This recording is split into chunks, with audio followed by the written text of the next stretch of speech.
Après avoir été transporté dans un autre monde par le fameux camion, il s'est réincarné dans un monde différent. Il faisait semblant d'être un personnage de fond, mais en réalité, il était le plus fort du monde et avait sa propre équipe de femmes séduisantes, prêtes à le servir et prêtes à tout pour lui. Mais accidentellement, il a fini par faire en sorte que toutes les filles sexy de l'école tombent amoureuses de lui. Tout a commencé avec Akane Nishino, qui s'est réveillée tard après avoir fait un très mauvais rêve. Elle se débarrasse rapidement du cauchemar, saute sous la douche et se prépare à partir pour la journée. Mais juste au moment où elle est sur le point de franchir la porte, elle se souvient soudainement de la façon dont les paparazzi l'avaient autrefois envahie en prenant des photos. Ce souvenir lui cause presque une panique. Heureusement, son chauffeur appelle son nom juste à temps, la ramenant à la réalité. Elle prend une profonde respiration, se ressaisit et se rend à l'école. Lorsque Nishino arrive à l'école, tout le monde la regarde avec admiration. C'est comme si elle était la superstar de l'école. Elle est belle, très intelligente, et elle était autrefois une actrice et une idole célèbre. Tous les élèves veulent être ses amis et ils la traitent comme une célébrité. En se dirigeant vers son casier, elle aperçoit la seule personne qu'elle ne peut vraiment pas supporter, Minoru Kugino. C'est juste un type ordinaire. Rien de spécial à son sujet, et ce qui l'énerve le plus, c'est qu'il est le seul à ne pas sembler se soucier d'elle du tout. Il ne peut même pas se souvenir de son prénom, ce qui la rend folle. Nishino continue d'essayer d'attirer son attention, espérant qu'il finira par se souvenir d'elle comme tout le monde. Cette fois, elle lui dit bonjour et il répond, mais l'appelle Nishimura, se trompant encore de nom. Nishino se fige, forçant un sourire sarcastique tout en se sentant très en colère à l'intérieur. Ce n'est pas seulement qu'il a encore mal prononcé son nom, mais c'est aussi sa façon d'agir comme si elle n'existait même pas, alors que tout le monde ne peut pas arrêter de la regarder. C'est comme si elle était invisible pour lui et cela ne fait que la faire le détester davantage. Elle le corrige pour ce qui semble être la énième fois, mais il marmonne quelque chose dans sa barbe, l'appelant un personnage non joueur. Elle est confuse et demande ce qu'il veut dire. Et Kugino explique que dans sa tête, il crée des personnages principaux et que tout le monde d'autre est juste du bruit de fond, des PNJ, et qu'elle en est un. Nishino est stupéfaite, mais avant qu'elle ne puisse répondre, il écorche à nouveau son nom de façon amusante et se dirige vers la classe. En classe, les autres élèves sont complètement fascinés par Nishino, lui posant toutes sortes de questions sur son prochain retour à la comédie. Elle va jouer dans une émission populaire lundi prochain. Elle explique comment elle a dû arrêter de jouer après un énorme scandale au collège qui a fait que beaucoup de gens la détestaient. Depuis lors, elle cache sa véritable personnalité, prétendant être quelqu'un qu'elle n'est pas, jusqu'à ce que les choses se calment. Maintenant qu'elle est au lycée, elle a l'impression de pouvoir enfin être elle-même à nouveau. Nishino joue le rôle de la chouchoute du professeur et de la fille la plus populaire de la classe pour s'assurer que tout le monde l'aime et pour éviter de se faire des ennemis. Elle reste même tard après l'école pour aider le professeur à préparer le lendemain. Mais un jour, après être restée tard, elle découvre que son chauffeur a été attaqué par des voyous, alors elle doit rentrer seule à pied. En chemin, ces mêmes voyous qui ont attaqué son chauffeur commencent à la suivre et finissent par l'enlever. Ils prévoient de la garder en otage, exigeant une grosse somme d'argent de son père. Alors que Nishino est emmenée, elle remarque quelqu'un qui observe de loin, mais il fait trop sombre pour voir qui c'est avant que les voyous ne lui couvrent le visage.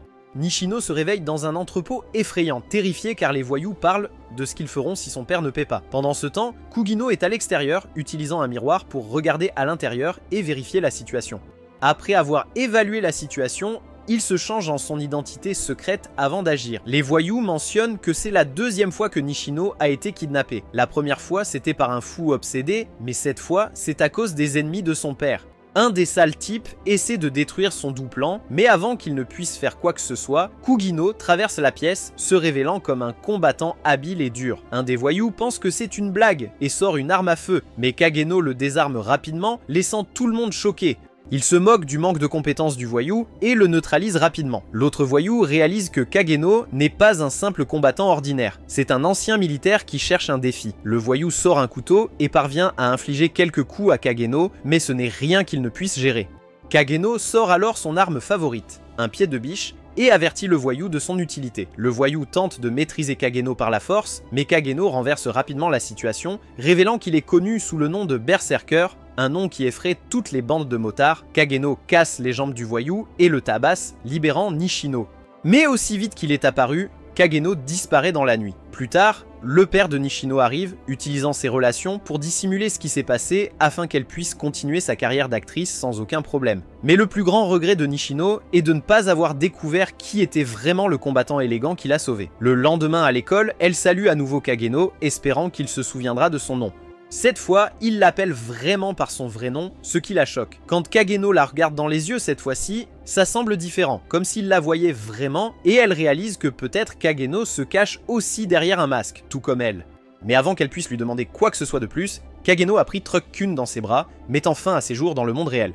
Kageno se retrouve alors dans un monde totalement différent, où il commence à parler un peu de lui-même. Comme la plupart des garçons, il a toujours voulu être un héros, mais contrairement à la plupart, il était vraiment sérieux à ce sujet. Dans le monde réel, il n'était qu'un personnage de fond moyen, inaperçu à l'école, mais en coulisses, il était un combattant incroyable qui s'entraînait très dur. Pourtant, cela n'était toujours pas suffisant pour lui. Le désir de Kageno d'être un héros s'intensifia tandis qu'il réalisait à quel point les humains sont réellement faibles. Peu importe à quel point vous êtes fort, que vous soyez un maître en arts martiaux mixtes ou un champion de boxe, vous n'êtes toujours qu'un humain. Et si une explosion nucléaire se produit, vous seriez anéanti comme tout le monde. Kageno ne pouvait accepter ce destin. Il voulait être celui qui ne pourrait jamais être arrêté, celui qu'ils appelleraient l'éminent Shadow. Il est devenu un être puissant dans ce nouveau monde, avec un groupe de filles fortes à ses côtés. Mais la seule façon de devenir cet héros était de renaître dans cet autre monde, ce qui est arrivé après l'incident du camion. Dans cette nouvelle vie, Kageno, maintenant connu sous le nom de Seed Kageno, forme un groupe secret souterrain appelé les Shadows. Mais avant de plonger dans comment il est devenu si puissant dans ce monde magique, nous revenons à un flashback. Après sa renaissance, Seed s'est réveillé en tant que fils de baron et dame Kageno, des aristocrates vivant dans le royaume de Midgar. La famille Kageno est connue pour produire des chevaliers noirs, des guerriers qui peuvent améliorer leurs capacités avec la magie. Ses parents ont de grands espoirs pour leurs enfants, en particulier sa sœur aînée, Claire Kageno, qui a un talent incroyable.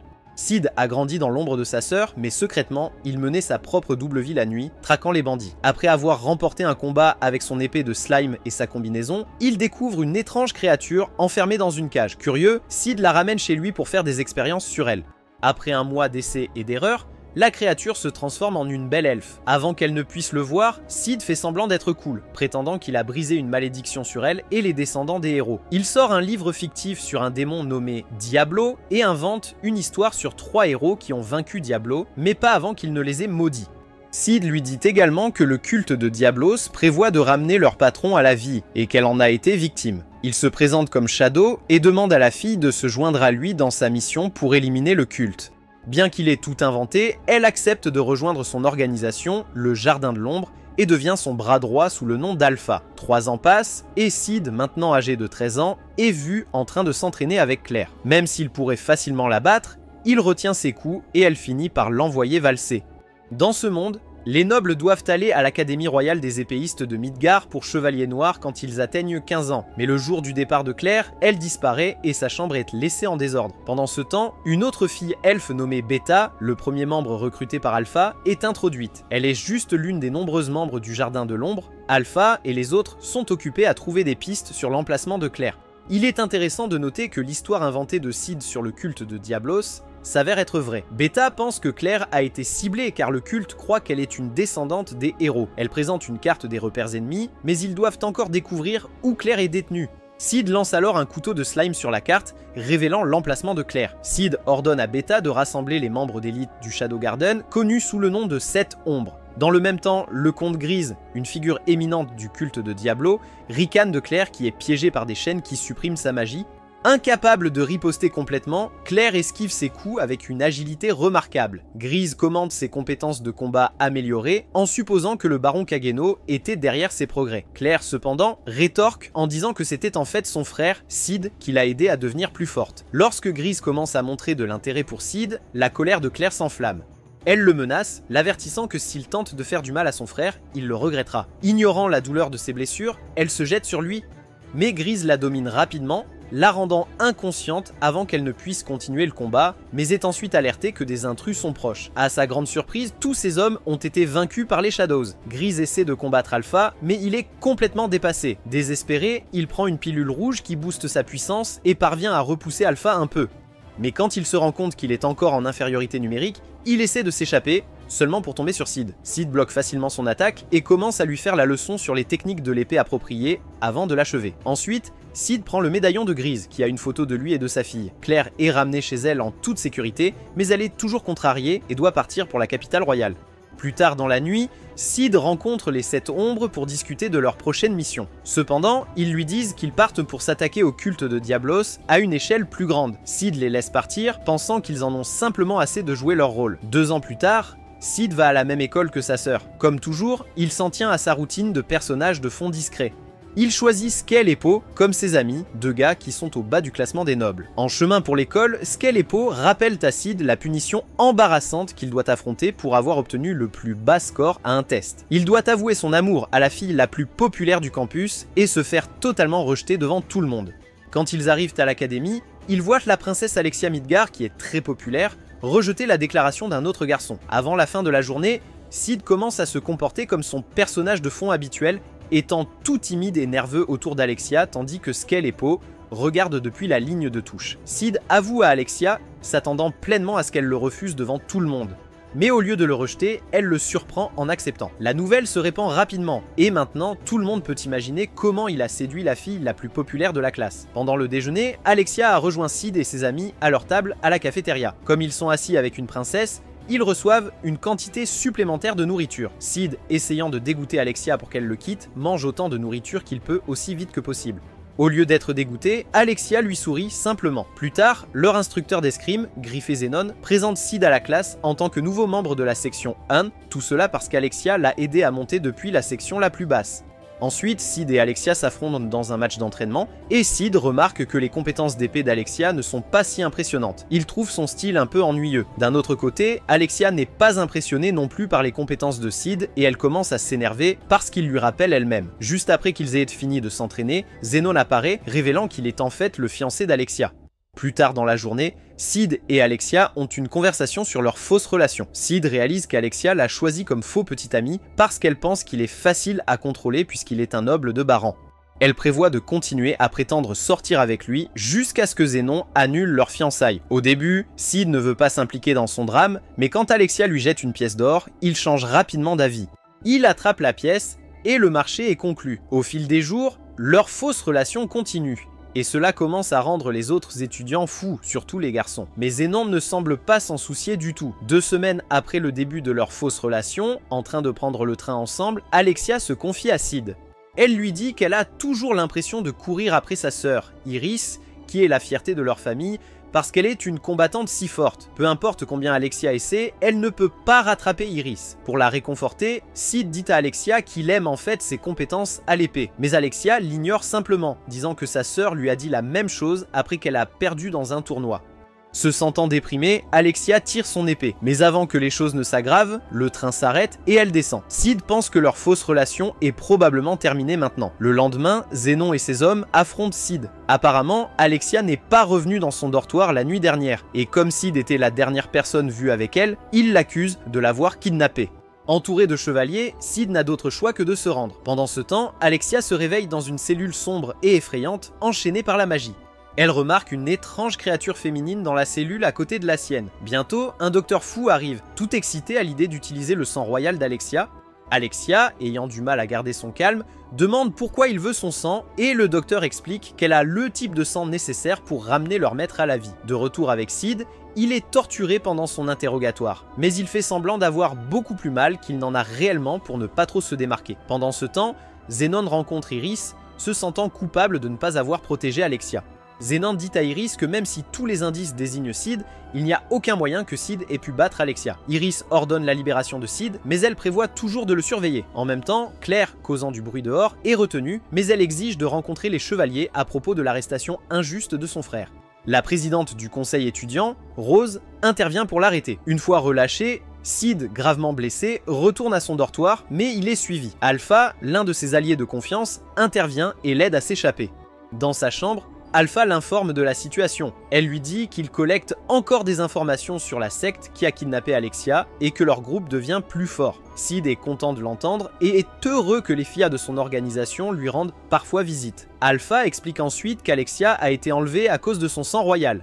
Elle propose même de s'occuper des chevaliers qui ont torturé Sid, mais il lui dit de ne pas s'en soucier car ils faisaient juste leur travail. Plus tard dans la nuit, Sid prépare son personnage d'ombre dans sa chambre secrète, excité de passer à l'action. Il utilise des trésors qu'il a volés et l'argent qu'il a gagné en étant le faux petit ami d'Alexia pour créer la configuration parfaite. Beta, un autre allié, arrive et Sid annonce qu'il est temps de passer aux choses sérieuses. En sortant de son dortoir, il est arrêté par 2 chevaliers qui tentent de le piéger en lui lançant la botte d'Alexia. Mais avant qu'il ne puisse agir, les éclaireurs du chevalier tombent mystérieusement, abattus par des forces invisibles. Pendant ce temps, le chaos éclate dans la ville alors qu'un monstre géant commence à tout détruire. Le docteur Fu injecte quelque chose dans le monstre humanoïde, ignorant les avertissements d'Alexia, et le monstre se met à muter. Il aide même Alexia à s'échapper après avoir tué le docteur. En cherchant une issue, Alexia tombe sur Zenon qui révèle qu'il a financé les recherches du docteur pour obtenir une promotion. Furieuse, Alexia l'attaque mais Zenon bloque facilement ses attaques. Juste au moment où Alexia est sur le point d'abandonner, Sid apparaît en tant que Shadow. Zenon, agissant avec arrogance, se vante de la puissance de son culte, mais Sid demande calmement où se trouvent les membres principaux du culte. Alors que la bataille continue, le monstre sème la destruction dans la ville. Iris tente de l'arrêter mais elle n'y parvient pas. Alpha arrive, notant qu'Iris aggrave la situation pour le monstre et elle intervient pour la terminer. Le monstre se transforme de nouveau en humain, révélant qu'il s'agit en fait de la fille de Millie Agresse. Alpha dit à Iris de se détendre et de laisser Shadow Garden s'en occuper. Désespéré de faire ses preuves, Zenon avale une pilule rouge qui augmente son pouvoir, mais Sid le bat quand même facilement. Pendant le combat, Alexia regarde avec admiration, réalisant que le style de combat à l'épée de Sid est exactement ce qu'elle a essayé de maîtriser. Zenon se transforme, mais Sid le domine complètement, laissant un cratère géant au milieu de la ville. Alexia, ignorant que Shadow et Sid, essaie de copier sa technique, mais Iris l'en empêche et la serre dans ses bras. Les deux sœurs se réconciliaient enfin. Le jour suivant, Alexia, désormais libérée de Zenon, demande à Sid s'ils peuvent continuer leur relation. Pour la première fois, Alexia se fait rejeter. Parler en japonais.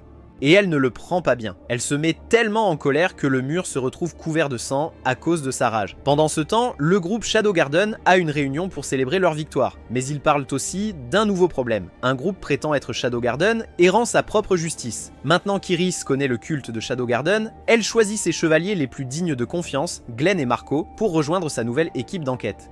Elle leur dit de trouver quelqu'un qui peut découvrir ce qu'est une étrange relique qu'ils ont trouvée sur les lieux. Pendant ce temps, une fille aux cheveux roses nommée Shari Barnid est occupée à regarder la relique dans un livre. Elle tombe accidentellement sur Sid qui a du sang sur le visage. Shari, qui est vraiment intelligente même si elle est encore étudiante, est appelée par Iris pour étudier la relique. Au début, elle n'est pas sûre car elle est juste une étudiante, mais son père adoptif l'encourage à essayer. Finalement, Shari accepte. Et Iris assigne une équipe appelée l'Ordre Cramoisi pour la protéger. Alexia propose aussi d'aider et Iris lui permet de rejoindre l'équipe. Sur une note plus légère, Sid, Skell et Poe vont faire du shopping, mais il y a une longue file d'attente au magasin. Une femme s'approche de Sid et lui demande de répondre à un sondage. Il accepte, laissant Skell et Poe derrière. La femme le conduit à un manoir caché derrière le magasin et à l'intérieur, il trouve une salle du trône. Là, Sid rencontre Gamma, l'une des 7 ombres qui possède le magasin. Inspirée par les histoires de Sid de sa vie antérieure, Gamma admet qu'elle est la plus intelligente du groupe, mais aussi la plus maladroite. Elle trébuche même dans les escaliers. Gamma demande à Sid de s'asseoir sur le trône et il le fait, se sentant comme un roi. Gamma se vante de leur succès commercial, exhibant la montagne de pièces d'or qu'ils ont gagnée. Elle dit aussi à Sid qu'ils travaillent à attraper les imposteurs qui prétendent être Shadow Garden. Sid, toujours en train de penser à Alexia, affirme soudainement qu'il a tout compris. Avant de partir, Gamma présente New, le nouveau membre des Shadows. Sid demande du chocolat et Gamma l'offre gratuitement, mais Sid glisse quand même une pièce et rit en partant. Plus tard, Sid marche avec ses amis quand il remarque soudainement Alexia à proximité. Pour s'éloigner d'eux, il prétend rapidement qu'il doit utiliser les toilettes, laissant ses amis le laisser gérer son urgence tout seul, surtout que le couvre-feu approche. Après avoir géré son problème supposé, Sid se dirige vers une ruelle sombre. Là, il aperçoit Alexia blessée et acculée par 3 hommes qui prétendent être membres du Shadow Garden. Juste au moment où il s'apprête à lui faire du mal, Shadow intervient et en abat un rapidement, furieux contre eux pour avoir terni le nom de Shadow Garden. Sid poursuit les 2 hommes restants et parvient à en abattre un autre. Avant qu'il ne puisse achever le dernier, New apparaît soudainement et demande à s'occuper du dernier homme à des fins d'interrogatoire. Entre-temps, le chef des hors-la-loi, Gaunt Knight, apprend que ces hommes ont été neutralisés, mais il n'est pas trop inquiet. Il dit à ses gens que récupérer la relique est leur objectif principal. Plus tard, Alexia rencontre Iris et lui dit que les assaillants faisaient semblant de faire partie de Shadow Garden. Pourtant, Iris pense que le culte et Shadow Garden sont des ennemis du royaume. Dans un retournement amusant, des rumeurs sur Sid se répandent à travers l'académie. Les étudiants se moquent de lui, affirmant qu'il s'est mouillé les pantalons pendant l'incident. Skell et Poe, qui ont juré de garder cela secret, demandent nerveusement à Sid s'il a toujours le chocolat. Malgré leur trahison, Sid leur donne des chocolats à tous les deux et il prévoit de les offrir aux filles qui leur plaisent. Skell tente sa chance en premier, avouant ses sentiments à la fille sur laquelle il a un faible, seulement pour se faire confronter par ses fans en colère. Quand Poe essaie de parler à celle qui lui plaît, elle crie et s'enfuit, le traitant de harceleur à nouveau. Se sentant pris dans un autre de ces moments de personnage de fond, Sid donne nonchalamment du chocolat à la première fille qu'il croise, Shari Barnett, puis s'éloigne rapidement sans dire un mot.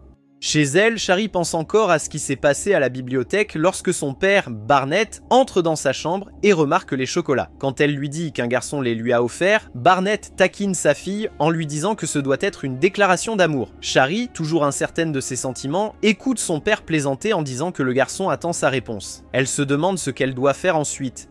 Pendant ce temps, New, qui prétend être étudiante, fait un rapport à Sid sur les membres du culte qu'elle a interrogés. Malheureusement, elle n'a pas pu obtenir d'informations utiles car l'un d'eux était complètement endoctriné. Il a perdu la tête avant qu'elle ne puisse découvrir quoi que ce soit. Elle dit aussi à Sid que le culte utilise des orphelins comme soldats, les appelant les enfants de Diablo. Mais Sid ne prête pas vraiment attention.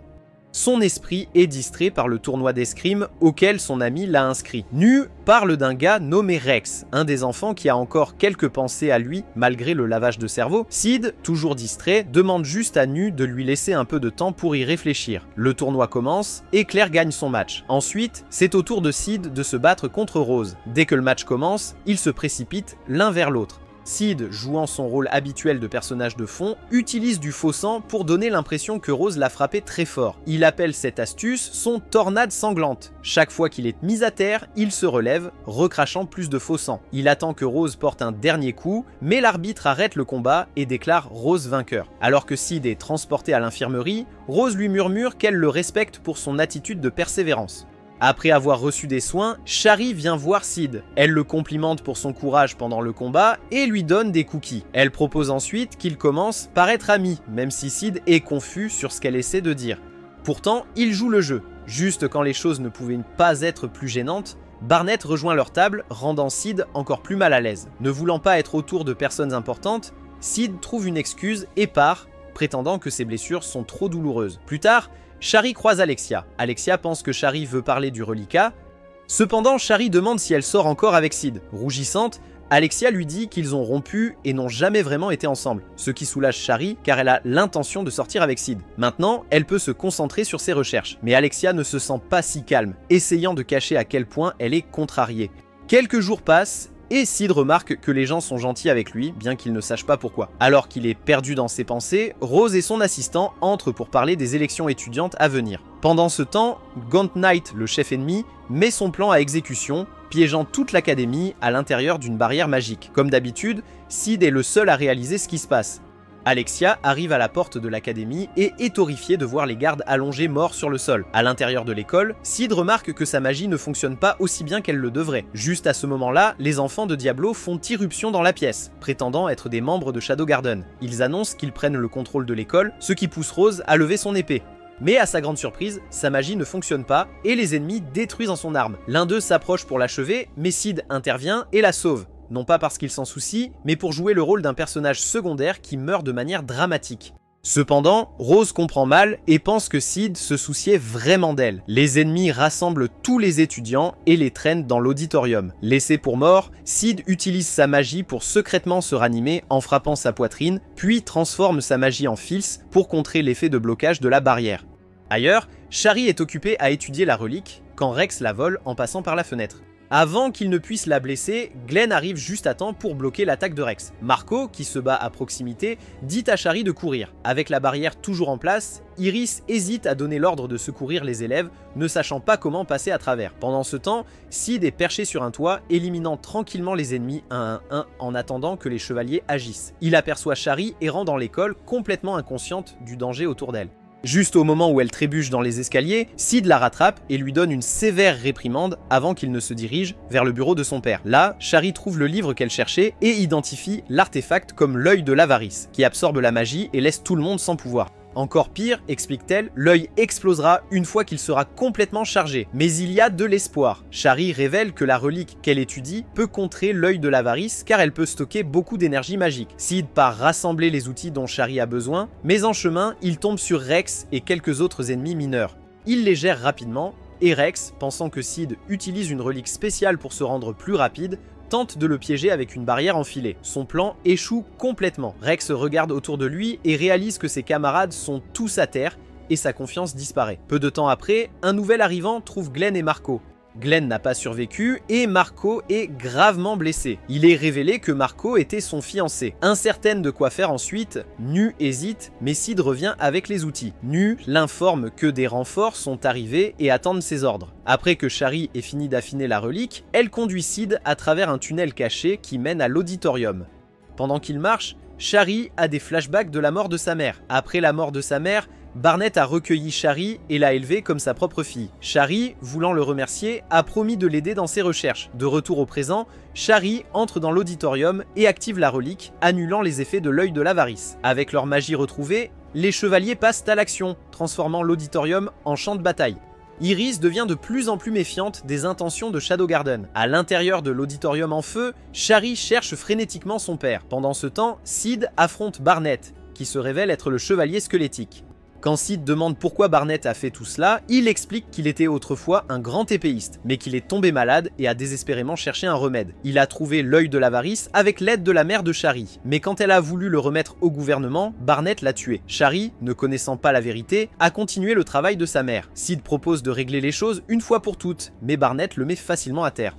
Cependant, Shadow apparaît et est prêt à se battre. Réalisant qu'il est surpassé, Barnett essaie de combiner l'œil de l'avarice avec une autre relique pour retrouver son pouvoir, mais cela ne fonctionne pas. Shadow bloque toutes ses attaques sans effort. Dans une tentative désespérée finale, Barnett révèle qu'il a accusé Shadow Garden de tous les crimes, mais Shadow s'en moque, disant que Shadow Garden n'est pas ici pour protéger le royaume, ils suivent leur propre chemin. Shadow bat ensuite Barnett en utilisant la même technique qu'il a utilisée sur la mère de Shari. Shari, dévastée par la mort de son père, pleure sans retenue. Shadow décide qu'il vaut mieux qu'elle ne connaisse pas la vérité et la laisse pleurer son père.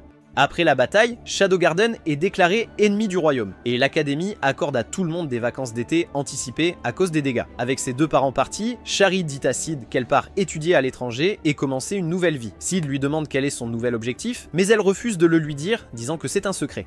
Alors qu'elle s'éloigne, Shari dégage une étrange aura sombre, laissant entendre qu'elle n'est pas aussi innocente qu'elle en a l'air. Pendant les vacances d'été, Sid reçoit une lettre d'Alpha, le convoquant sur la terre sacrée de Lindworm. Pendant ce temps, Epsilon, l'une des 7 ombres, est impatiente de commencer sa journée. Elle utilise la magie du slime pour ajuster son apparence, rivalisant avec Beta pour savoir qui a la meilleure silhouette. Après que le faux jardin de l'ombre a été réglé, Rose se précipite à l'infirmerie en pleurant.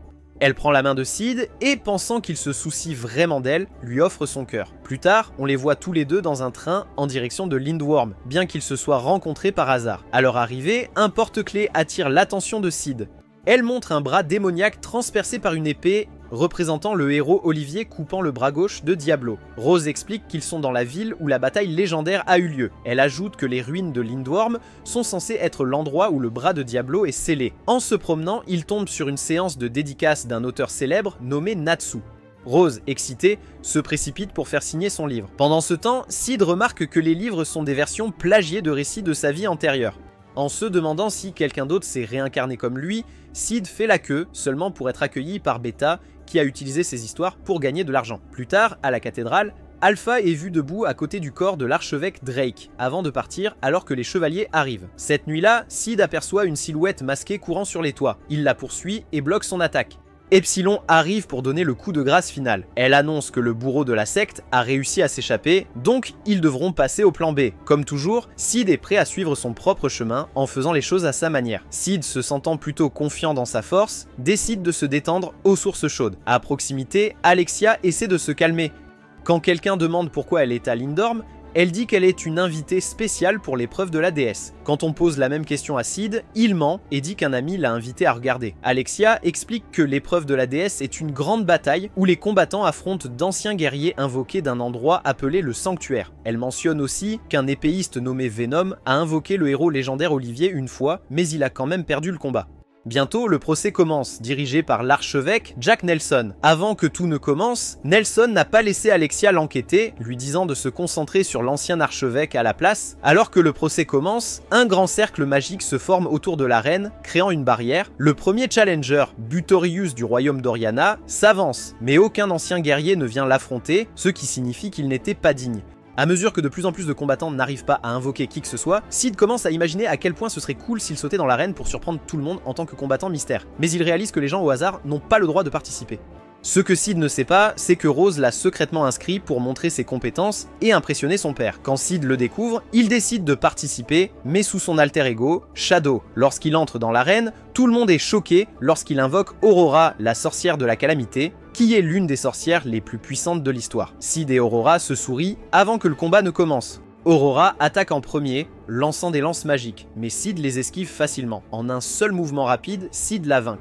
Même si le combat était facile, Sid souhaite avoir pu la combattre à pleine puissance. Après avoir gagné, Sid disparaît de l'arène, laissant tout le monde dans la foule perplexe. Dès que la barrière s'abaisse, un portail étrange apparaît dans l'arène. Sid remarque un autre portail à proximité et, sentant sa curiosité piquée, entre dedans. Pendant ce temps, Nelson annule le reste du procès et ordonne aux gardes de vider l'arène. Il essaie aussi de faire partir Alexia et les autres, mais ils refusent. Les membres de Shadow Garden, dirigés par Alpha, sont les premiers à entrer dans le portail. Epsilon et les autres font semblant de prendre Gamma en otage pour que Nelson les suive. Rose semble inquiète, mais Alexia sait qu'elle fait juste semblant et reste calme. Nelson, clairement frustré, invoque Venom, qui attaque immédiatement Epsilon. Heureusement, la magie du slime d'Epsilon la protège, mais l'attaque de Venom la met dans l'embarras en révélant un de ses secrets. En colère, Epsilon bat facilement Venom et entraîne Nelson dans le portail, suivi par tout le monde. À l'intérieur du sanctuaire, Alpha les conduit à une statue d'Olivier, qui lui ressemble presque exactement. Nelson explique que ces anciens guerriers ont été maudits par quelque chose que Sid appelait autrefois la malédiction du démon. En s'enfonçant plus profondément dans le sanctuaire, Alpha ouvre une porte menant à un cimetière rempli des restes de héros anciens, y compris Olivier. Pendant ce temps, Sid rencontre à nouveau Aurora. Elle admet qu'elle ne l'a pas invoqué, mais dit qu'elle a apprécié leur combat. Après avoir parlé pendant un moment, Aurora explique que le sanctuaire est en fait une prison pour les souvenirs des héros anciens. Pour la libérer, ils doivent détruire le noyau magique qui alimente le sanctuaire. Mais la magie ne fonctionne pas à l'intérieur du sanctuaire car elle est absorbée. Sid, se sentant toujours confiant, dit qu'il est excellent pour casser les choses et accepte d'aider. En explorant les souvenirs d'Olivier, Sid et Aurora découvrent que la secte a réalisé des expériences horribles sur des orphelins. La plupart des enfants n'ont pas survécu, mais Olivier l'a fait parce que son corps était compatible avec les cellules de Diablo. Nelson explique que la secte voulait créer un guerrier puissant pour combattre Diablo et Olivier était leur meilleure option. La secte a également fabriqué des pilules rouges à partir des cellules de Diablo qui donnaient des pouvoirs spéciaux aux gens. Mais Nelson n'était pas satisfait de ça, alors il a créé quelque chose de plus fort, les perles de Diablo, qui donnent une force incroyable et rendent immortel. Alexia plaisante en disant que les perles provoquent probablement la perte de cheveux, mais Nelson insiste sur le fait que sa calvitie est due au stress. Alpha intervient, expliquant que les perles de Diablo ont deux gros problèmes. Les gens doivent en prendre un chaque année, et il n'y en a pas assez. C'est pourquoi les chevaliers des Runes n'ont que 12 membres. Elle révèle aussi que Nelson est le 11e membre. Furieux, Nelson commence à se transformer en monstre. Mais avant qu'il ne puisse terminer, Delta intervient et le jette à l'eau. Les choses empirent lorsque Nelson revient plus fort que jamais. Il piège le groupe dans différents souvenirs, les séparant. Alpha et Delta se retrouvent à combattre une version démoniaque de Nelson, qui peut créer des clones de lui-même. Delta élimine rapidement plusieurs clones, mais elle remarque que plus il se rapproche du noyau, plus elle devient faible, tandis que Nelson devient de plus en plus fort. Pendant ce temps, Sid et Aurora se retrouvent dans un autre souvenir, cette fois sur un champ de bataille rempli de cadavres. Ils rencontrent une version plus jeune d'Aurora, qui pleure. Aurora essaie d'effacer ce souvenir douloureux, mais soudainement, les cadavres se lèvent et les attaquent. Aurora réalise rapidement que le sanctuaire les rejette. En même temps, le groupe d'Epsilon trouve les archives du sanctuaire. Ils découvrent des documents sur le culte et prennent des photos avec un appareil photo qu'Omega, le 7e membre de Shadow Garden, a créé en utilisant les connaissances de Sid de sa vie antérieure. Même si leur magie est presque épuisée, Sid et Aurora parviennent à vaincre les zombies. Mais il en vient de plus en plus. Pour en finir avec le souvenir, Sid tue la version plus jeune d'Aurora, brisant le souvenir et leur permettant d'avancer. Ils atteignent enfin le cœur du sanctuaire où Delta se bat encore. Elle a déjà vaincu des centaines de clones, mais Nelson continue d'en invoquer d'autres. Le cœur est verrouillé derrière une porte et enchaîné. Sid essaie de briser les chaînes avec son épée, mais cela ne fonctionne pas. Aurora lui dit que l'épée sacrée à proximité est la clé, mais seul un élu ou un descendant du héros peut l'utiliser. Sid essaie, mais l'épée ne bouge pas. Lors d'une pause rapide, Delta continue de se battre, refusant d'arrêter. Après avoir abattu des centaines de clones supplémentaires, la mémoire s'effondre et ils sont transportés ailleurs. Refusant toujours d'abandonner, Nelson invoque Olivier pour se battre pour lui. Simultanément, Epsilon annonce que leur enquête est terminée. Ils se préparent à partir juste au moment où l'archevêque apprend que quelqu'un est entré par effraction dans le centre du sanctuaire. Sid trouve que c'est le moment idéal pour que le héros de l'histoire apparaisse et s'empare de l'épée légendaire. Mais au lieu du héros, Nelson arrive avec son front brillant étincelant. Sid réalise bientôt qu'Alpha et Olivia ressemblent à des jumeaux. Sous l'ordre de Nelson, Olivia attaque Sid et le domine complètement. Aurora, regardant le combat unilatéral, intervient pour arrêter la bataille. Nelson propose d'épargner la vie de Sid si Aurora accepte d'aider dans leur recherche. Aurora y réfléchit, laissant entendre que Sid n'a aucune chance contre Olivia. Bien sûr, Sid n'est pas ravi de cela et continue à narguer Nelson. Agacé, Nelson ordonne à Olivia de se débarrasser de Sid. Olivia, avec une expression neutre, fait ce qu'on lui dit, tandis qu'Aurora a l'air effrayée et que Nelson se contente de sourire. Mais ensuite, Sid surprend tout le monde en souriant méchamment, ses yeux brillants. Il guide délibérément l'épée d'Olivia loin de ses points vitaux, puis la saisit soudainement et mord son cou. Avec Olivia hors de son chemin, Sid marche calmement vers Nelson qui tente de préparer un autre tour. Il utilise l'énergie magique massive du sanctuaire pour invoquer un tas de clones d'Olivia, mais Sid les élimine tous en un seul coup, brisant les clones d'un simple regard. Nelson reste bouche bée de stupeur lorsque l'on révèle que Sid avait intelligemment compressé sa magie pour éviter qu'elle ne soit drainée. Fatigué des jeux de Nelson, Sid déclenche son sort le plus puissant. Il détruit le cœur magique et anéantit tout le sanctuaire. Quand il se réveille dans la forêt, Aurora est juste là avec lui. Elle admet qu'elle est celle qui a invoqué Sid au départ, elle s'excuse pour son manque d'honnêteté et le remercie de l'avoir aidé à trouver la paix. Avant de disparaître, elle laisse entendre que Sid pourrait rencontrer la vraie elle un jour.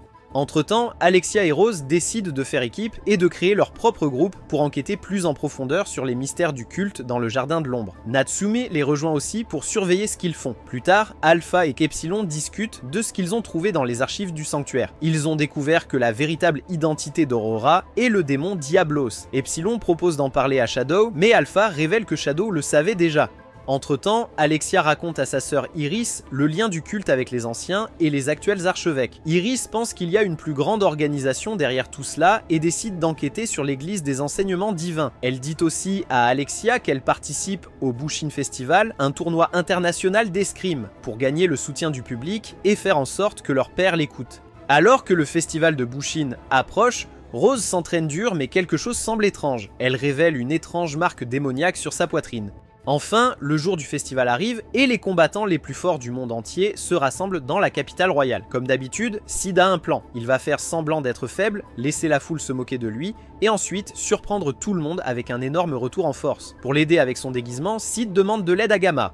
Elle utilise la magie du slime pour changer son visage et lui donner un nouveau passé. Sid devient Mundan Man, un faible chevalier noir renié par sa famille. Avec son nouveau look, Sid plonge complètement dans le rôle, changeant sa posture et son comportement pour s'adapter au personnage. En tant que Mundan Man, Sid croise Anna Rose, l'une des candidates de l'épreuve de la déesse.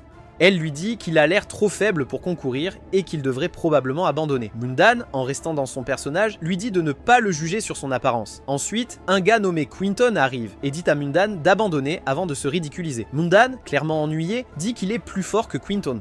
Insulté, Quinton commence à le frapper. Sid, fidèle à son plan, reste au sol en faisant semblant d'être sans défense. Heureusement, Anna Rose intervient et arrête Quinton, s'excusant auprès de Mundan de ne pas avoir aidé plus tôt. Plus tard dans la nuit, Sid rencontre Rose qui partage une mauvaise nouvelle. Son père a choisi un homme pour qu'elle se marie, un noble de haut rang nommé Perv Achat.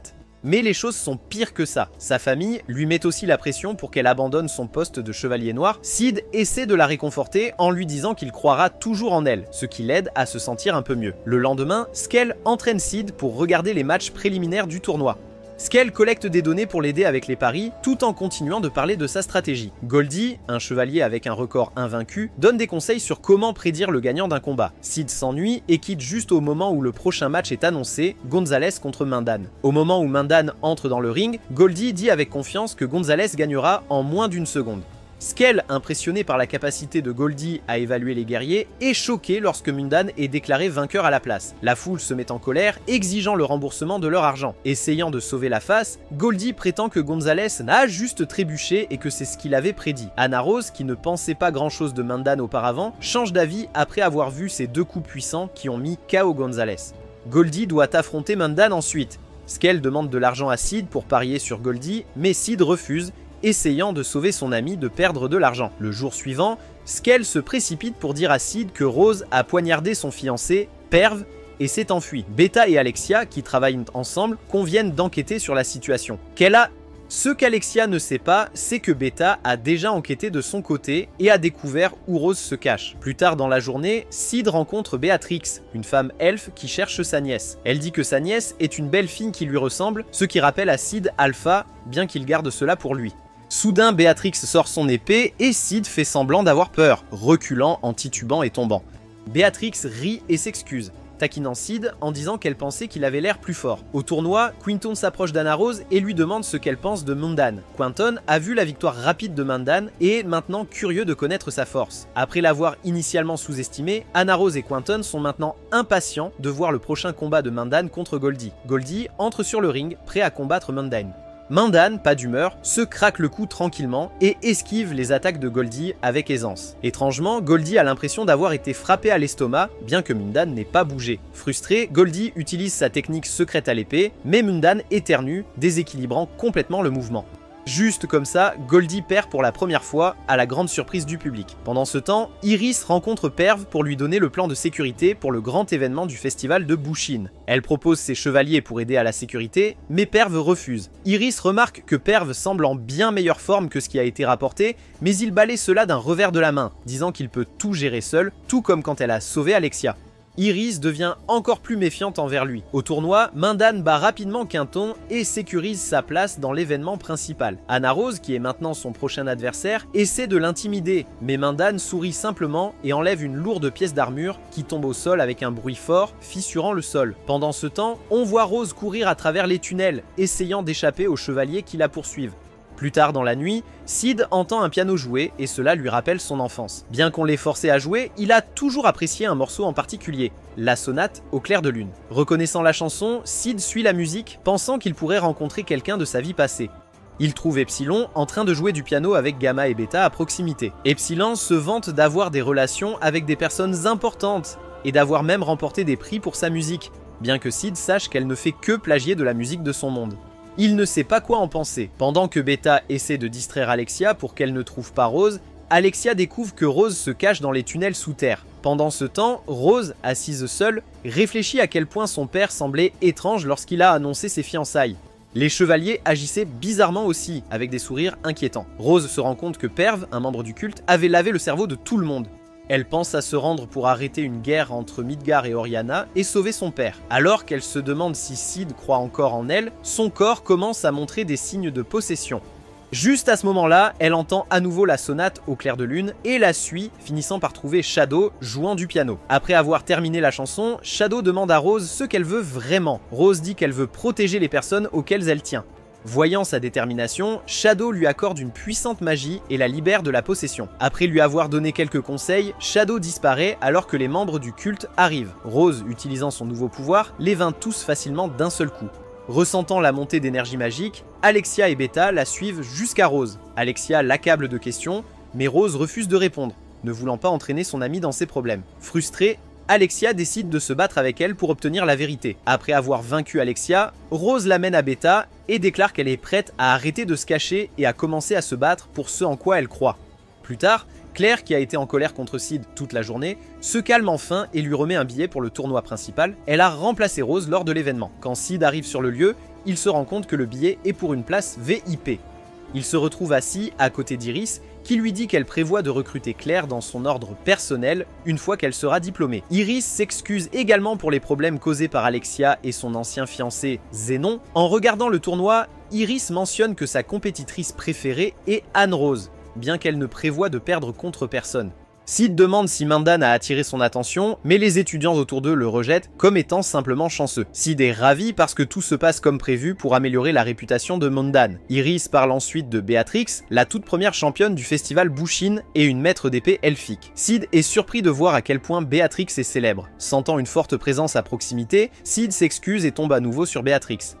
Elle ne cesse de demander après sa nièce, mais Sid reste silencieux. Dans la section VIP, Perv prend la place de Sid et informe Iris que le roi est en mauvaise santé, mais qu'il assistera à l'événement demain. Iris lui dit que son père, Klaus, sera également présent. Le prochain match commence et Anne Rose entre dans le ring, montrant ses compétences impressionnantes. Perv est intéressé par elle et prévoit de l'inviter à servir son royaume. Quand on demande à Iris à propos de Mundan, elle admet qu'elle ne l'a pas encore vu se battre. Le match commence et Anne-Rose attaque Mindan avec des mouvements rapides et agressifs. Mais Mindan est trop rapide, esquivant facilement toutes ses attaques. Elle essaie de le finir avec un coup puissant, mais Mindan esquive à nouveau et frappe le premier, la prenant par surprise. Réalisant qu'elle ne peut pas gagner en attaquant, Anne-Rose essaie de se concentrer sur la défense. Mais cela ne sert à rien. Mindan la bat et élimine encore une autre favorite. Après sa victoire, Mindan doit affronter Iris. Perv, inquiet que Mindan ruine ses plans, demande à Iris si elle se sent confiante de gagner. Iris admet que l'escrime de Mindan est belle, mais elle croit qu'elle est à un niveau complètement différent. Nerveux, Perv ordonne à ses hommes d'enquêter sur Mindan. Dans la zone VIP, Iris empêche les gardes d'exclure Béatrix, annonçant qu'elle est son invitée. Les gens autour réalisent que Béatrix est la légendaire maîtresse de l'épée elfique et se rassemblent autour d'elle, mais aucun d'eux ne sait rien sur sa nièce disparue. Pendant ce temps, au château, Perv force le roi à boire une potion qui le fait obéir à chaque commande. Perv prévoit d'utiliser le roi pour déclencher une guerre avec Midgard, espérant s'emparer du pouvoir pour lui-même. Le lendemain, Iris affronte Mindan sur le ring. Elle est déterminée à le vaincre d'un seul coup, mais juste au moment où elle se prépare, elle a soudain une vision terrifiante de sa propre mort, ce qui la déséquilibre. Elle essaie de s'en débarrasser, mais une autre illusion la submerge de peur. La foule s'irrite alors qu'elle hésite, et Iris, désespérée, déchaîne toute sa force et se jette sur Mindan. Mais à sa grande surprise, elle se rend compte qu'il n'a même pas dégainé son épée. Mindan la désarme à une vitesse éclair et gagne le match. Après la défaite écrasante d'Iris, Perv n'en revient pas. Son attention se tourne vers Rose, qui vient de revenir. Rose s'excuse auprès de son père pour ce qui s'est passé et se prépare à faire quelque chose de radical. Malgré les ordres de Perv, le roi lui pardonne. Rose bondit vers Perv, utilisant son père comme bouclier, mais elle ne recule pas. Elle libère son père du contrôle de Perv d'une manière surprenante. Alors que Perv ordonne à ses hommes de l'arrêter, Mindan, se révélant maintenant comme Shadow, intervient et abat les membres du culte. Voyant Shadow, Rose gâche le moment en l'appelant le tueur de voyous stylés. Elle se souvient de lui comme celui qui l'a sauvé des bandits dans le passé, et depuis, elle rêve de devenir une grande escrimeuse. Shadow rappelle à Rose sa mission et elle s'enfuit rapidement. Pendant ce temps, Béatrix attaque Shadow, avide de défis, et Perv profite de la distraction pour s'échapper. Iris, en voyant Shadow à nouveau, crie son nom avec colère. Alors que Béatrix peine à le frapper, Iris rejoint le combat avec une arme puissante. Mais même ensemble, ils ne peuvent pas suivre la vitesse de Shadow. Toute la ville devient leur champ de bataille alors que le combat continue. Finalement, Alpha offre à Rose une place dans le jardin de Shadow, ce que Rose accepte. Alors que Shadow vainc Iris et Béatrix, il décide de partir, mais elle refuse d'abandonner. Iris lui dit qu'il est maintenant ennemi du royaume entier, sans endroit où se cacher. Shadow rit et dit qu'il n'a jamais prévu de s'enfuir. Il active un sort puissant effrayant tout le monde, mais disparaît ensuite dans les airs sans libérer la magie. Iris, frustrée, pousse un cri. Plus tard, le royaume publie des nouvelles sur la façon dont Iris et Béatrix ont chassé Shadow, tandis que Shori, qui semble innocente, jure secrètement de se venger de lui. Béatrix quitte la ville sans trouver sa nièce. Les femmes du Shadow Garden reprennent leurs activités et Sid retourne à sa vie d'étudiant ordinaire. À la base du Shadow Garden, Rose rencontre Lambda, l'instructrice, qui déchire les vêtements de Rose et lui donne le nouveau nom de 666, marquant sa transformation de princesse en soldat. La nouvelle saison de la série commence avec le groupe Shadow qui se réunit. Leur tâche est de démanteler les organisations malveillantes. Et ils discutent de la façon dont les méchants d'avant, comme Diablo et Warner, ont soudainement arrêté toutes leurs activités. Cela semble être une bonne nouvelle car maintenant, le groupe Shadow peut se concentrer sur la correction de la corruption dans leur propre ville. Mais ensuite, les filles de l'équipe de Sid soulèvent un nouveau problème. Sid est surpris, pensant que tout va bien. Mais les filles lui parlent de l'argent suspect qui disparaît de la ville. Elles ne savent pas où il va, mais elles croient qu'il est utilisé pour quelque chose de mauvais. Ce n'est pas juste une supposition. La preuve est une lune rouge qui apparaît, ce qui effraie les filles. Elles disent à Sid qu'elles doivent s'en occuper, mais il pense qu'elles en font trop. Pour lui, ce n'est qu'une lune rouge. Rien à craindre. Dans la ville sans loi, deux combattants coriaces arrivent, déterminés à trouver et à tuer la reine de sang. Ils cherchent son château, et une fois qu'ils l'ont localisé, ils prévoient d'y entrer et de l'éliminer. Mais avant qu'ils ne s'approchent trop, un garde au visage caché leur parle.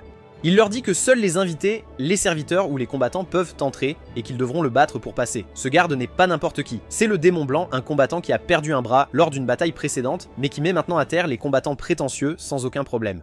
Quand les deux s'approchent, il les tue facilement. Le lendemain, Sid et sa sœur, Claire, arrivent dans la ville sans loi en restant discrets. Sid, qui travaille toujours en secret, est vu par beaucoup comme faible, surtout depuis qu'il a laissé sa sœur Claire le battre auparavant. Maintenant, Claire est constamment inquiète pour lui, pensant qu'il est un échec. Elle l'emmène en ville et lui conseille de penser à son avenir et à la carrière qu'il veut poursuivre. Alors qu'il marche, il rencontre un vendeur de rue criant qu'il vend des fighters. Il complimente Claire, mais elle n'est pas intéressée et continue de marcher. Se sentant ennuyé, Sid décide d'explorer les rues par lui-même, espérant apercevoir des signes de l'impact de la lune rouge sur les gens. Il s'arrête pour manger quelque chose, puis il entend un bruit étrange et trouve un groupe de personnes en train de battre un ghoul, un assistant du vampire qui est sur le point de devenir un vampire à part entière. Les gens continuent de frapper la ghoul qui est incapable de se défendre, jusqu'à ce que soudainement la lune rouge apparaisse dans le ciel. La lune active toute l'énergie magique dans la ville, permettant à la ghoul de se lever. Il mord les personnes qui l'attaquent, les transformant aussi en ghouls. Alors que les ghouls nouvellement transformés se dirigent vers Sid, il se demande quand commencer à se battre. Mais avant qu'il puisse agir, une femme intervient pensant que Sid est trop faible pour les gérer. Elle repousse les ghouls et révèle qu'elle est une chasseuse de vampires. Elle a sauvé Sid, mais lui dit de s'écarter car la lune rouge signifie qu'un danger approche. Sid, maintenant pleinement dans son rôle d'ombre, revêt son costume de super-héros et sort pour protéger la ville des vampires. En chemin, il sauve une femme nommée Marie qui est choquée que quelqu'un soit venu à son secours et décide de quitter la ville. Pendant ce temps, Claire pleure, croyant que son frère est mort, se reprochant de l'avoir amené dans la ville. Mais le chasseur de vampires nommé Marie dit à Claire que Sid est vivant. Elle a vu un garçon correspondant à sa description entrer dans la tour cramoisie, un lieu où la reine de sang est censée être ressuscitée en utilisant le sang d'un jeune garçon. Sid pourrait être le sacrifice. Claire, ignorant la véritable force de Sid, croit Marie et décide de s'associer à elle pour prendre d'assaut la tour et sauver son frère, sans se rendre compte que Sid est déjà à l'intérieur en train de libérer des gens. La ville sans loi possède 3 tours principales, chacune contrôlée par différentes factions. La tour cramoisie abrite le corps de la reine de sang et dépend du chaos de la lune rouge pour la ressusciter. La tour blanche est dirigée par Yuki, un puissant renard à 9 queues, tandis que la tour noire est dirigée par Juggernaut. Yuki et Juggernaut veulent tous les deux arrêter le plan de la tour cramoisie. La nouvelle parvient aux dirigeants de la tour cramoisie que leur plan échoue parce que quelqu'un élimine tous les ghouls. Ce quelqu'un s'avère être Sid, que personne ne peut battre. Sid affronte enfin les ghouls devant Juggernaut et Yuki, les choquant. Lorsqu'il demande qui il révèle son nom, Shadow. Juggernaut et Yuki connaissent déjà Shadow à cause de ses précédentes batailles contre des marchands et prêtres corrompus, alors ils décident de le laisser tranquille. Cependant, le démon blanc, toujours loyal à la protection de la tour cramoisie, se précipite sur Sid, pensant pouvoir le vaincre. Mais il réalise rapidement qu'il a fait une erreur. Sid lui coupe facilement l'autre bras, le coupe en deux et le tue. Pendant ce temps, Claire et Mary continuent à travers la tour cramoisie, déterminés à sauver Sid. En même temps, l'équipe du Jardin des Ombres, dirigée par Beta, est aussi dans la tour, cherchant des livres qui pourraient les aider à guérir le vampirisme. Beta, qui documente les aventures de Sid, reconnaît Claire et suggère qu'ils évitent de se battre entre eux. Les deux groupes conviennent de se concentrer sur leur propre mission. En avançant, Claire commence à douter de Mary, se demandant comment elle a vécu si longtemps et pourquoi elle semble hésiter à tuer des vampires. Mary évite les questions, disant que tout le monde a des secrets. Finalement, ils rencontrent Juggernaut qui massacre tout le monde à proximité. Ils essaient de se cacher, mais Juggernaut les ressent et attaque. Mary essaie de le combattre, mais elle est frappée, et Claire, pas assez forte pour aider, est touchée aussi. Désespérée, Mary prend du sang de Claire et va affronter Juggernaut à nouveau. Alors qu'elle est sur le point d'être tuée, Shadow arrive et jette Juggernaut en bas de la tour. Il dit aux deux filles que c'est trop dangereux et qu'elles devraient se cacher. Après le combat, Mary révèle sa véritable identité et son histoire à Claire. Il y a plus de 1000 ans, les vampires régnaient sur les humains, les tuant facilement pour leur sang. Mais à mesure que les humains devenaient plus habiles, ils ont appris à se défendre et ont commencé à riposter. Elisabeth, la reine de sang, a réalisé que les tueries sans fin devaient cesser et a convaincu les vampires d'arrêter de boire du sang humain. Elle a construit une ville où les vampires et les humains pouvaient vivre paisiblement. Mais Elisabeth elle-même luttait contre sa soif de sang. La nuit de la lune rouge, son serviteur, Crimson, lui a donné une seule goutte de sang, ce qui l'a fait perdre le contrôle. Elle a passé la nuit à tuer des humains, et le lendemain, pleine de regrets, elle s'est suicidée, demandant à Mary de protéger son corps. Mais Crimson et ses partisans ont pris le corps, et Mary a essayé de le récupérer depuis. Claire, se sentant maudite et inquiète de se transformer bientôt en monstre, accepte d'aider Mary à récupérer le corps d'Elisabeth. Il prévoit également de sauver Sid, que Claire croit toujours être piégé dans la tour. Pendant ce temps, Sid est dans le coffre-fort d'Elisabeth, cherchant quelque chose d'utile. Il ne trouve rien d'intéressant sauf de l'or qu'il décide de prendre. En même temps, Crimson essaie de ranimer Elisabeth en plaçant son cœur dans un corps mort. Juste au moment où le rituel est sur le point d'être terminé, Sid arrive. détruit la zone et ruine le plan de Crimson. Pensant que sa mission est terminée, il prend plus d'or et se prépare à partir sans se rendre compte qu'Elizabeth a été ressuscitée sous la forme d'un monstre géant. Elizabeth, maintenant complètement éveillée, attaque Claire, la poignardant et buvant son sang. Mary supplie Elizabeth d'arrêter, mais Elizabeth l'ignore. L'équipe de Shadow Garden arrive et parvient à mettre Claire en sécurité, mais Elizabeth continue de les dominer. Juggernaut, de passage, essaie de la combattre, mais elle le bat facilement, lui brisant la jambe et le jetant de côté. Elizabeth continue de se nourrir du sang de ses victimes, devenant plus forte et guérissant rapidement ses blessures. Beta ordonne à un membre de l'équipe d'évacuer Claire, car elle est la sœur de leur chef et doit être sauvée. Claire se réveille dans un hôpital où un médecin nommé Aurora lui dit qu'elle n'est pas maudite comme elle le pensait. Quelqu'un l'avait guérie il y a longtemps, bien qu'Aurora ne mentionne pas que c'était Shadow. Aurora explique que Claire a maintenant 2 types de sang en elle, et si elle peut apprendre à le contrôler, elle deviendra incroyablement forte. De retour à la tour, Elizabeth continue son saccage, mais Shadow arrive juste à temps. Il est le premier guerrier capable de se tenir face à elle. Les filles du Jardin de l'Ombre réalisent enfin que Shadow les a protégées depuis le début.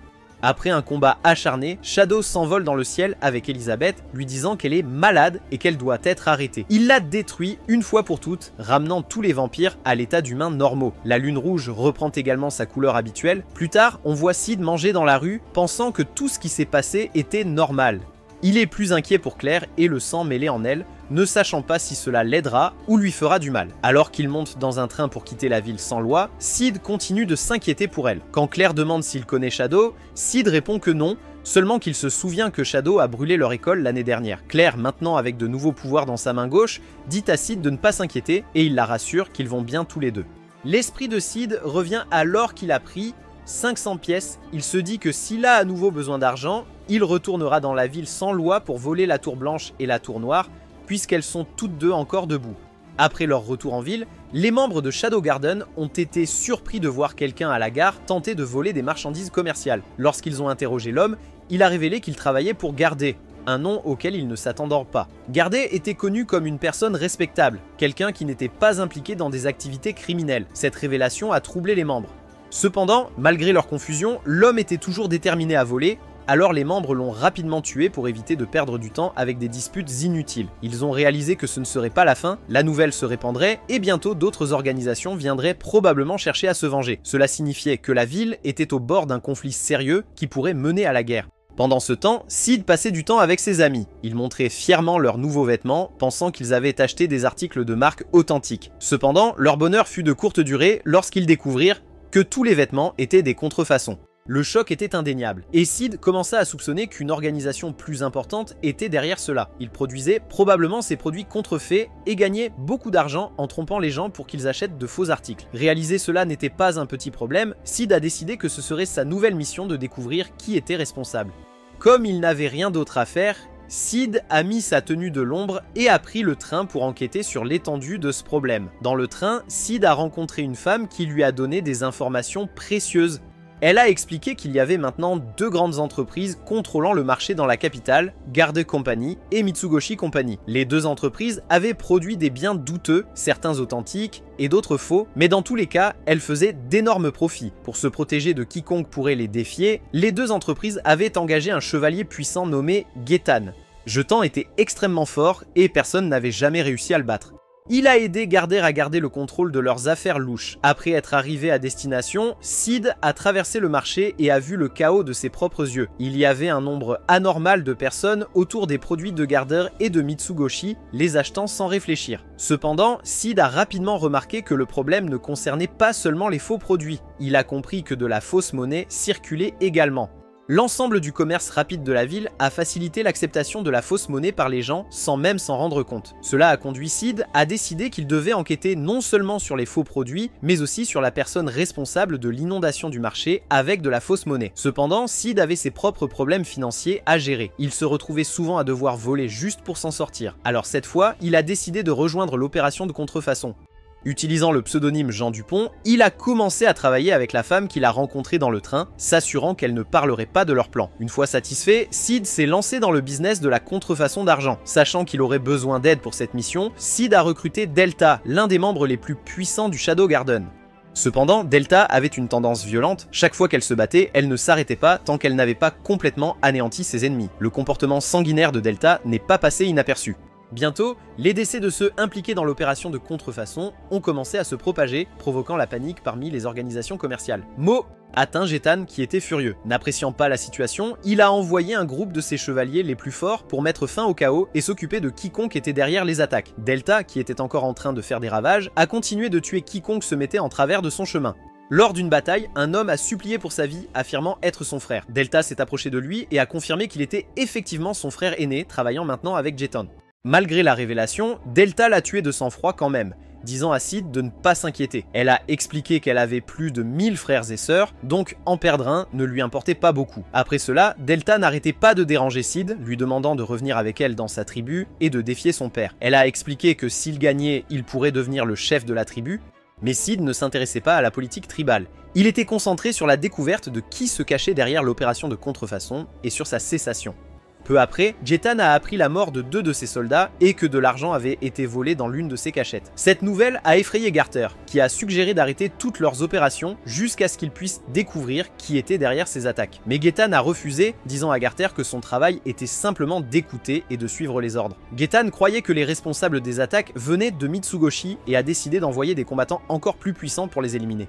Cette fois, il visait à détruire complètement le siège de l'entreprise. Luna, qui travaillait pour Mitsugoshi, a appris le plan de Getan et a décidé de le gérer personnellement. Elle a affronté l'un des guerriers les plus puissants de Getan, Yotsuba, dans un combat intense. Luna a rapidement compris le style de combat de son adversaire et l'a utilisé contre lui, le prenant par surprise. Juste au moment où il a essayé de s'échapper, elle a lancé son épée, le tuant instantanément. Son corps est tombé sur le sol, sans vie. Le lendemain matin, des nouvelles se sont répandues dans toute la ville à propos de corps retrouvés près du siège de Mitsugoshi. Cela a causé de la confusion parmi les policiers, car le bâtiment était censé être un centre commercial, pas un endroit où les gens se faisaient tuer. Le mystère s'est épaissi et le public a commencé à poser des questions. Pendant tout cela, Cid aidait Alexia avec son entraînement. Il lui a donné de nouveaux exercices pour la préparer à la prochaine attaque potentielle des hommes de Getan. Avec le temps, Alexia s'est améliorée et a remercié Cid de l'avoir aidé. Mais Cid, comme d'habitude, était plus intéressé par sa nourriture et ne s'est pas vraiment engagé avec elle. Pendant ce temps, Cid, sous son identité de John Smith, a rencontré à nouveau la femme derrière l'opération de contrefaçon. Elle lui a dit qu'elle avait trouvé une grande installation où il pourrait commencer à imprimer plus de faux billets et inonder le marché, ce qui nuirait gravement aux affaires de Garter. Elle a également révélé son histoire tragique. Getan avait tué toute sa famille, son père, sa mère et ses frères et sœurs. En entendant cela, John Smith l'a rassuré en lui disant que leur plan fonctionnait parfaitement et que l'argent contrefait circulait déjà sans que personne ne s'en aperçoive. Garter et Mitsugoshi se sont vite rendus compte que l'argent contrefait se répandait comme une traînée de poudre. Les gens commençaient à devenir prudents, ne sachant pas si l'argent qu'ils avaient était réel ou faux. Getan, qui avait initialement prévu de détruire l'économie en inondant le marché de fausses monnaies, fut choqué lorsqu'il découvrit que les banques de sa propre entreprise étaient maintenant remplies de billets contrefaits. Son plan s'était retourné contre lui et il perdait de l'argent comme tout le monde. Les membres du Jardin de l'Ombre, ignorant que John Smith était en réalité Cid, décidèrent d'attaquer un train qui transportait des marchandises et de l'argent contrefait. Mais quand ils sont montés dans le train, John Smith est apparu et les a vaincus sans effort, les jetant hors du train. Un des membres du Shadow Garden a remarqué à quel point John Smith était fort et a commencé à se méfier de quelque chose, même si elle ne pouvait pas tout à fait deviner qui il était. Comme la fausse monnaie continuait de se répandre, elle a commencé à faire faillite aux entreprises de toute la ville. Les gens étaient de plus en plus préoccupés et l'activité économique ralentissait. Delta, qui avait été envoyé pour arrêter John Smith, a tenté de l'abattre mais a échoué. Delta, réalisant qu'il était Shadow, demanda des explications. Cid, avouant enfin la vérité, lui demanda de garder son secret et promit de lui donner une nouvelle mission. N'ayant pas d'idée concrète, Cid pensa rapidement à un moyen de l'écarter. Il lui a dit de traquer Juggernaut, le maître de la Tour Noire, une mission presque impossible. C'était juste une excuse pour occuper Delta. En même temps, Luna a supposé à tort que Delta avait été tué et a commencé à la chercher. Pendant ce temps, la fausse monnaie avait semé le chaos dans la ville, entraînant la faillite de plusieurs entreprises. Les banques ont commencé à fermer, incapables de gérer l'afflux de faux billets. La situation a empiré lorsque 2 hommes d'une secte puissante ont rendu visite à Getan et Garter pour les informer qu'ils perdèrent le contrôle. Agacé par leur arrogance, Getan a tué les 2 hommes et a ordonné à Garter de mettre en place des points de contrôle dans toute la capitale, même si cela signifiait fâcher la famille royale. Garter était initialement hésitant mais a accepté après avoir vu la réponse impitoyable de Getan. L'un des membres de la Shadow Garden a ensuite rencontré Cid pour l'informer de la situation. Elle lui a dit qu'une quantité massive de fausses monnaies avait été injectée dans l'économie et que la famille royale interviendrait probablement bientôt. Elle a aussi mentionné que Delta avait disparu après sa mission pour combattre John Smith et qu'on supposait qu'elle était morte. Mais Sid l'a rassurée en disant que Delta était vivante et en mission lointaine. Alpha, maintenant méfiante, a confronté John Smith dans le train et a rapidement réalisé qu'il était en fait Shadow. Elle a exigé des réponses à propos de l'argent contrefait, mais Sid l'a écarté en lui disant que tout aurait du sens avec le temps, avant de la jeter du train pour éviter d'autres retards. Alors que la mission touchait à sa fin et que l'argent faux remplissait la ville, la femme derrière le plan a partagé toute son histoire avec Sid. Elle venait d'un petit village où sa tribu s'était alliée à une autre pour la force. Pour solidifier l'alliance, elle a épousé le prince de l'autre tribu, qui n'était autre que Getten. Au début, la vie était belle, mais une fois que Getten a rejoint la secte, il a commencé à exécuter leurs ordres, allant même jusqu'à tuer ceux qui refusaient de suivre les croyances de la secte. Quand elle s'y est opposée, il l'a battue presque à mort et l'a laissée pour morte. Elle cherchait maintenant à se venger en ruinant Garter et Getten, voulant tout leur prendre. Peu après, de grandes foules de citoyens se sont rassemblées devant les banques, inquiètes et effrayées. Les banques, submergées par la quantité d'argent contrefait en circulation, avaient annoncé qu'elles ne pouvaient plus distribuer les soldes. De retour à Shadow Garden, les filles s'inquiètent de la disparition soudaine de Sid. Il n'a rien dit avant de partir, et maintenant, elles doivent gérer la crise financière croissante dans la ville. Les banques ferment, les entreprises cessent leurs activités, et même les personnes avec de l'argent le trouvent sans valeur à cause de l'effondrement de la monnaie. Les filles recherchent des solutions pour résoudre le problème. L'un d'eux propose de montrer au public quelques pièces d'or, même si elles sont fausses, pour les rassurer sur le fait que les banques ont des réserves. Mais ils se rendent vite compte que cela ne résoudra pas le problème. La situation est bien plus grave, et ils soupçonnent que Shadow est derrière l'effondrement de la monnaie. Ils croient qu'il fait cela exprès pour exécuter un plan secret. Se sentant coupable et croyant qu'ils l'ont laissé tomber, ils commencent à pleurer, réalisant qu'il n'était pas aussi efficace qu'ils le souhaitaient. C'est pourquoi il s'est éloigné d'eux. Soudain, une des filles entre avec des nouvelles importantes. Getten est le cerveau derrière toute l'opération pour la secte Diablo. Il avait prévu dès le début de faire faillite à Mitsugoshi en inondant le marché avec de la fausse monnaie. Les filles comprennent maintenant que les actions de Shadow faisaient partie d'un plan brillant pour sauver Mitsugoshi et vaincre Getten. Shadow a fermé les banques pour empêcher que la fausse monnaie n'envahisse l'économie de la ville. S'il n'était pas intervenu, la situation aurait été incontrôlable. Une des filles de Shadow Garden décode un message de Shadow révélant qu'il veut toujours travailler avec elle, mais qu'il a dû s'éloigner temporairement en raison des nombreuses suspicions entourant leur groupe. Shadow a profité de ce temps pour rassembler assez d'or véritable pour couvrir tout l'argent faux. En conséquence, c'était la secte Diablo et non Mitsugoshi qui a fini par tout perdre. Les filles réalisent aussi que Delta a été absente pendant un moment. À ce moment-là, Delta revient, révélant qu'elle avait aidé Shadow à imprimer l'argent contrefait. Pendant ce temps, Sid, en tant que Shadow, traque Getten, ayant compris qu'il était le cerveau derrière tout ça. Yuki Hime, la souveraine de la Tour Blanche, confronte Getten, lui rappelant que bien qu'il ait sauvé sa ville autrefois, il y a un côté maléfique en lui qui doit être contrôlé. Furieux, Getten attaque Yuki Hime, disant qu'il aurait dû la tuer quand il en avait l'occasion. Alors que Getten est sur le point de frapper, Shadow arrive et l'arrête. Shadow combat Getten avec acharnement, exigeant qu'il dévoile la vérité. Getten admet finalement qu'il voulait autrefois protéger la ville et avait une amante, Yuki Hime, mais qu'il a été corrompu par la secte Diablo. Alors que Getten approche de la mort, il demande à Shadow de prendre soin de Yuki Hime. Shadow promet de la protéger, et avec cela, Getten meurt. Les autorités arrêtent alors le directeur de la banque pour avoir falsifié les soldes des clients et fait croire aux gens qu'il y avait plus d'argent qu'il n'y en avait réellement. La crise financière a dévoilé ces mensonges, et la banque est révélée ne pas avoir de réserve. Plus tard, Yuki Hime est vue en train de parler avec deux de ses gardes de ses expériences avec Shadow. Elle reçoit une lettre d'Alpha. La lettre, écrite par Getten avant sa mort, révèle que la secte Diablo était responsable de sa chute. Après avoir lu la lettre, Yuki Hime décide de rejoindre le Jardin de l'Ombre dans leur lutte contre la secte Diablo, réalisant que Shadow combat le mal depuis le début.